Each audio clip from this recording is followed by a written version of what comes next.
nyo na to aayusin yung pagkain para mamaya sa meeting. Dalian nyo na kasi parating na yung mga bisita namin. Ano bang tinatayo-tayo nyo dyan? Bilisan nyo! Opo, ma'am.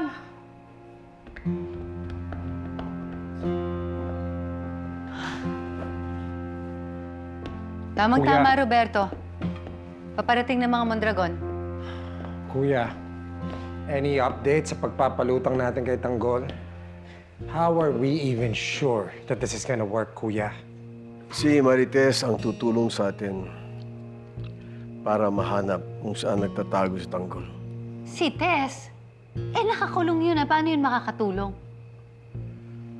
Ako na nagbayad ng piyansa, pero hindi niya alam kung anong totoong rason kung bakit ko siya pinansahan.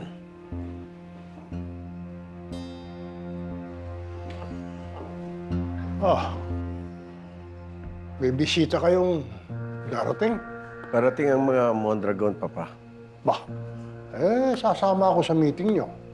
Gusto kong makausap si Brander. Pa, kami nang bahala sa meeting. Pahinga na kayo. Huwag na kayo magpuyat. Bakit ba ayaw nyo ako isama sa meeting? Ha? Parang iniitsipwera nyo ako. Tingnan mo nga kasi ang mukha mo. Ayan, oh. Ano ba yan? Ba't may sugat ka dyan? Ano nangyari sa'yo?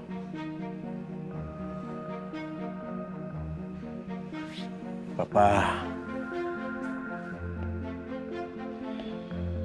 tama si Miguelito. Mas mabuti, magpahinga ka na. Dahil masyado nang mahaba ang araw mo. Kami na ang bahala dito. Ako na ang bahala.